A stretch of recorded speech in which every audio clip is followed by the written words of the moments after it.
Sakalayan Gunarnavasha Vande Guru Sri Charanaravindan.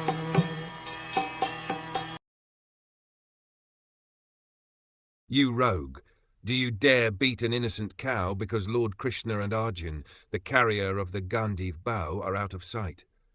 Since you are beating the innocent in a secluded place, you are considered a culprit and therefore deserve to be killed. In a civilization where God is conspicuously banished and there is no devotee warrior like Arjun, the associates of the age of Kali take advantage of this lawless kingdom and arrange to kill innocent animals like the cow in secluded slaughterhouses. Such murderers of animals stand to be condemned to death by the order of a pious king like Maharaj Parikshit. For a pious king, the culprit who kills an animal in a secluded place is punishable by the death penalty, exactly like a murderer who kills an innocent child in a secluded place.